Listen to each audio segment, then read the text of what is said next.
quatrième et dernière partie. Nous parlerons maintenant de la signature d'une permutation.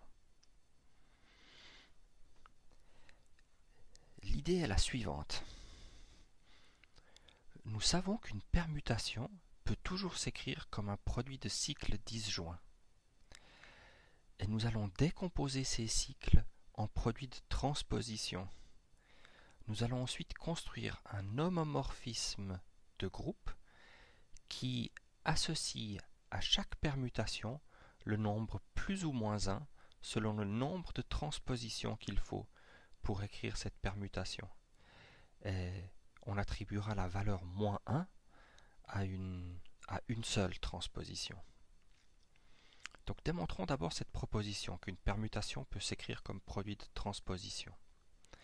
Si nous avons affaire à un cycle de longueur k, on constate qu'on peut l'écrire comme un cycle de longueur k-1 qu'on compose avec la transposition ak-1 ak. Pourquoi est-ce que ces deux permutations sont identiques? Eh bien, ici, ak est envoyé sur ak-1, puis on compose avec ce k-1 cycle où ak-1 est envoyé sur A1. Donc, en fin de compte, AK est envoyé sur A1, exactement comme dans le cas cycle à gauche. Pour les autres nombres, ce sera bien plus simple. AK-1 ici est envoyé sur AK, c'est aussi ce qui se passe dans le cas cycle. A1 est envoyé sur A2, A2 sur A3. C'est bien la même chose. On peut donc raccourcir la longueur du cycle à condition de le composer avec une transposition. Si on procède par induction sur K, on peut ainsi écrire tout cycle comme produit de transposition. C'est en fait ce que nous avons déjà fait la leçon passée. Si vous vous souvenez, nous avions décomposé 1, 2, 3, le 3 cycles, comme 1, 2, 2, 3. C'est un cas particulier de ce que nous venons de faire ici. Ou un exemple un peu plus compliqué pour voir si nous avons bien compris le principe. Regardons le 5 cycle 7, 6, 3, 1, 8. Comment est-ce qu'on pourrait le décomposer en produit de transposition? Eh bien, je prends 7, 6, puis 6, 3, puis 3, 1, puis 1, 8.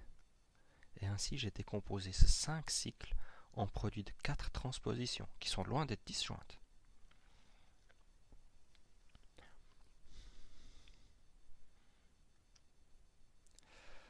Voilà, nous avons vu la définition heuristique de la signature. La vraie définition mathématique avec laquelle nous allons travailler est bien moins intuitive. En effet, pour une permutation sigma, sa signature est cet énorme produit qu'on prend sur toutes les paires de nombres i et j compris entre 1 et n avec i strictement plus petit que j, et on calcule le produit des quotients sigma j moins sigma i sur j moins i. Alors les numérateurs et dénominateurs de ces fractions sont des nombres entiers, et donc cette signature est un nombre rationnel. A priori, il est difficile de voir pourquoi est-ce que c'est forcément égal à 1 ou moins 1. Pour comprendre cette signature et pouvoir démontrer des propriétés de la signature, nous avons besoin du lemme suivant, qui nous dit que la signature de sigma peut aussi s'écrire comme le produit suivant, si on introduit une autre permutation tau, au lieu de prendre les quotients de sigma j moins sigma i sur j moins i, je prends les quotients de sigma de tau j moins sigma de tau i sur tau j moins tau i. Alors pour démontrer ce lemme, nous allons couper ce produit en deux morceaux. L'ensemble de toutes les paires ij où i est strictement plus petit que j est composé d'une part de l'ensemble grand A, ce sont les paires i et j pour lesquelles la préimage de i par tau est strictement plus petite que la préimage de j, et l'autre morceau, celle où la préimage de i est strictement plus grande que la préimage de j. Comme tau est une permutation, c'est une bijection, et on ne peut pas avoir l'égalité, donc la préimage de tau est soit strictement plus petite, soit strictement plus grande. Continuons avec la démonstration. Je vais effectuer un changement de variable. K sera ma notation pour la préimage de i par tau, c'est-à-dire l'entier compris entre 1 et n qui est envoyé sur i par la permutation tau, et m est l'entier compris entre 1 et n qui est envoyé sur j par la permutation tau. L'ensemble grand A était constitué des paires pour lesquelles d'abord i est strictement plus petit que j, c'est-à-dire tau de k est strictement plus petit que tau de m, et la préimage de i est strictement plus petite que la préimage de j, c'est-à-dire k est strictement plus petit que m. Pour b, en revanche, on va faire un autre changement de variable. K, cette fois, ce sera la préimage de j, et m, ce sera la préimage de i. Ainsi, les paires de b correspondent aux paires k et m, pour lesquelles k est strictement plus petit que m, et tau de k est strictement plus grand que tau de m, puisque j est strictement plus grand que i. Alors, regardons ce que cela nous permet de faire. La signature de sigma, par définition, c'est le produit des fractions sigma j moins sigma i sur j moins i. Et, comme annoncé, je découpe ce produit en deux parties. Le produit des termes indicés par des paires dans grand A est le produit des termes indicés par des paires ij dans grand B. On effectue le changement de variable et on trouve un premier produit avec ce qu'on vient de dire. Les paires ij dans A correspondent à des paires km où k est strictement plus petit que m et tau de k est strictement plus petit que tau de m, de sigma de tau de m moins sigma de tau de k sur tau m moins tau k. Ça c'est pour cette première partie. Vu que j est égal à tau de m et i tau de k. Dans la deuxième partie, cette fois, je fais l'autre changement de variable, de sorte que k est toujours strictement plus petit que m, mais tau de k est strictement plus grand que tau de m. Et ici, J c'est égal à tau de K et I c'est tau de M. Et je divise par tau de K moins tau de M. Alors, j'ai bien envie de rassembler ces termes maintenant. Mais avant de le faire, j'aimerais remarquer que ici j'ai sigma de tau K moins sigma de tau M sur tau K moins tau M. Si je change le signe du numérateur et du dénominateur, je ne change pas la fraction.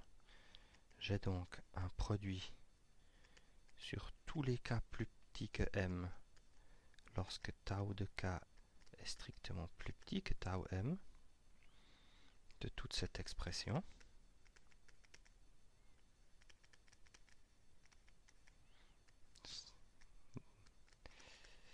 Et maintenant, en ayant fait le changement de signe en haut et en bas, j'ai le produit sur toutes les autres paires, mais avec exactement la même expression que dans ma première partie, vu que j'ai changé sigma de tau K moins sigma de tau M par sigma de tau M moins sigma de tau K en changeant le signe, et au dénominateur aussi, je change tau K moins tau M pour tau M moins tau K. Alors maintenant, on peut rassembler tous ces termes. Et je vois l'expression que je voulais obtenir dans l'énoncé du lemme.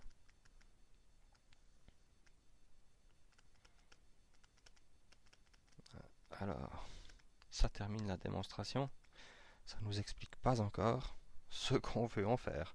Mais vous allez le voir très vite. C'était la partie la plus difficile, je dirais.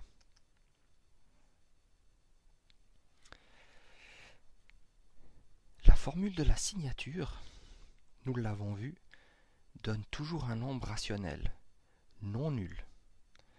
Donc la signature, c'est une application qui associe à chaque permutation un nombre rationnel.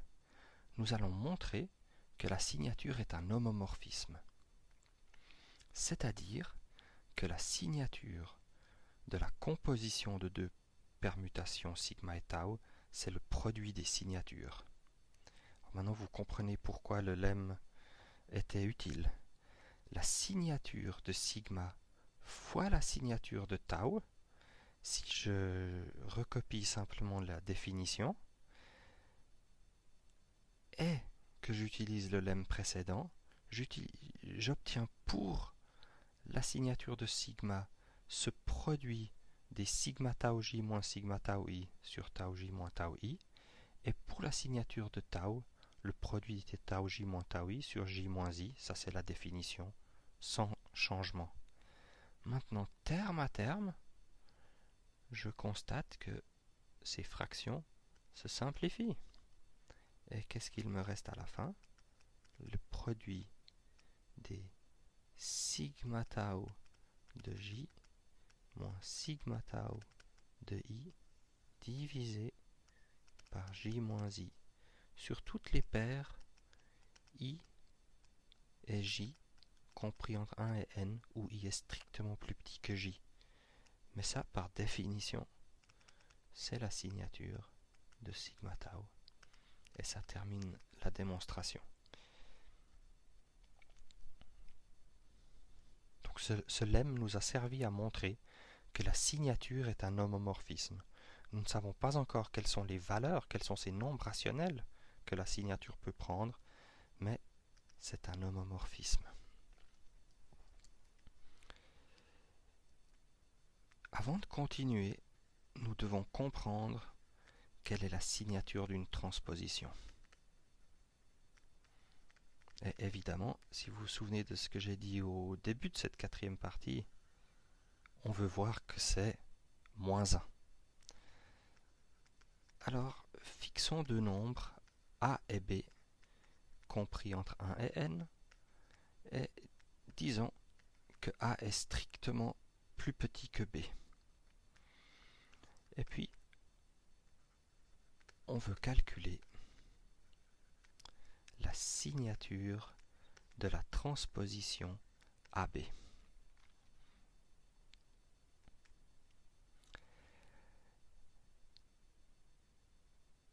Alors, j'aimerais savoir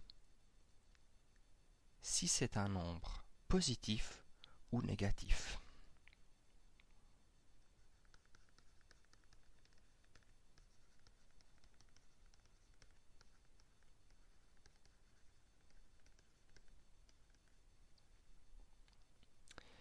Alors regardons, parmi toutes ces fractions, vous vous souvenez que la signature de sigma, c'est un produit de sigma j moins sigma i sur j moins i sur toutes les paires de nombres i et j où i est strictement plus petit ou égal à j, et je vais regarder combien de ces termes sont positifs et combien sont négatifs. Alors, on a 3 cas. I et j sont différents de a et b.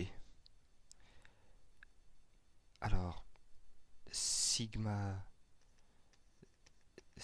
de i égale à i, sigma de i égale à i, sigma de j égale à j.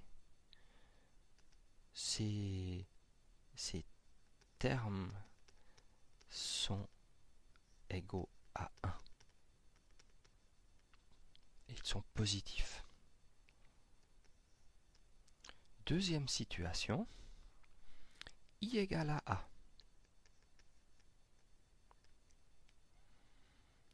Alors, combien de termes sont négatifs? Alors, si i égale à a, sigma de i, c'est-à-dire sigma de a, c'est égal à b, il devient beaucoup plus grand. Donc, sigma de j moins sigma de i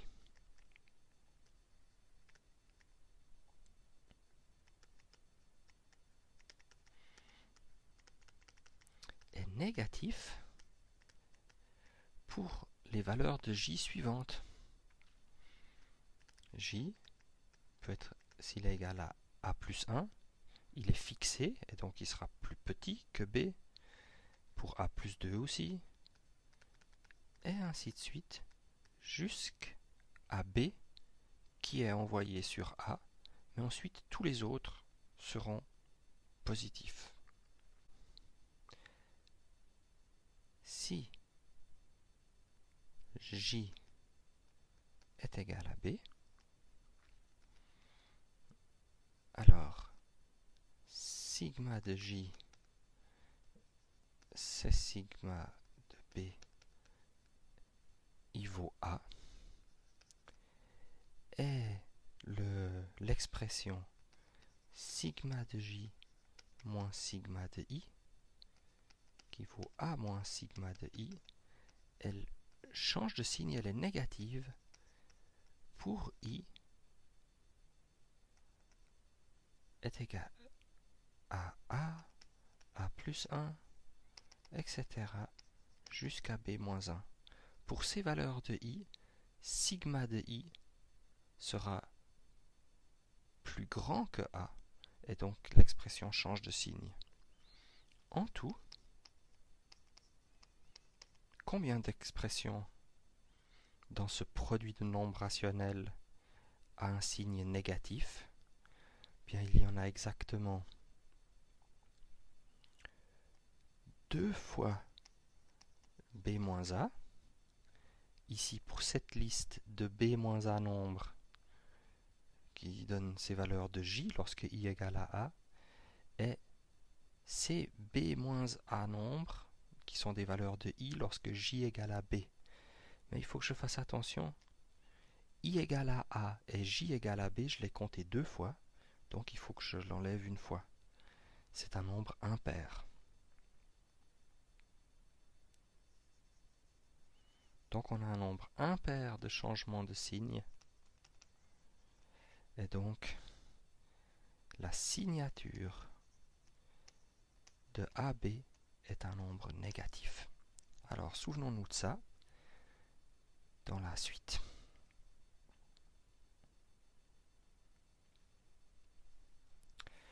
Notre théorème, c'est que la signature est un homomorphisme surjectif du groupe symétrique vers le groupe formé simplement de plus et de moins 1 pour la multiplication. Alors, si sigma est une permutation, appelons A la signature de sigma. Alors, souvenons-nous que A est un nombre rationnel, non nul. Et qu'est-ce qu'on constate? A puissance k, c'est la signature de sigma à la puissance k, mais comme la signature est un homomorphisme, c'est la signature de sigma à puissance k. Si k est l'ordre de sigma, c'est la signature de l'identité.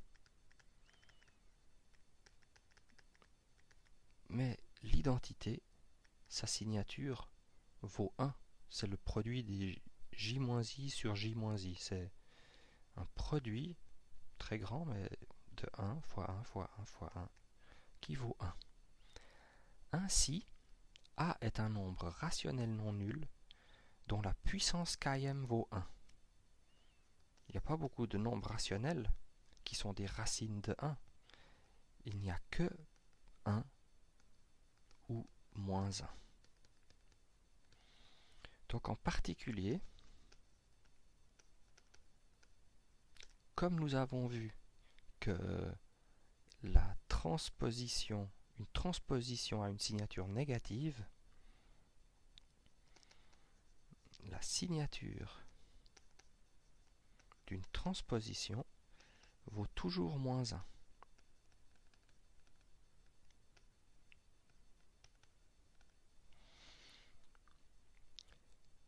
Voilà, la signature, nous savons que c'est un homomorphisme, elle ne prend que des valeurs égales à plus ou moins 1, et puis nous avons montré que cet homomorphisme est surjectif, puisqu'il peut prendre la valeur moins 1.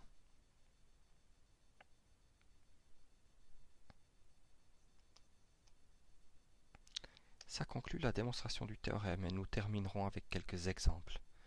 Quelle est la signature de la permutation 1, 4, 7 ? Bien 1, 4, 7, puisqu'on peut décomposer ce 3 cycles en un produit de 2 transpositions, la signature vaut 1. C'est moins 1 fois moins 1.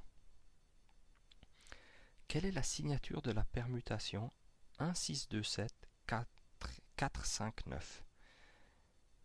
Ceci étant un 4 cycles, on peut le décomposer en un produit de 3 transpositions. Donc sa signature sera moins 1. Et le 3 cycles, sa signature sera 1. C'est comme le 3 cycles 1, 4, 7.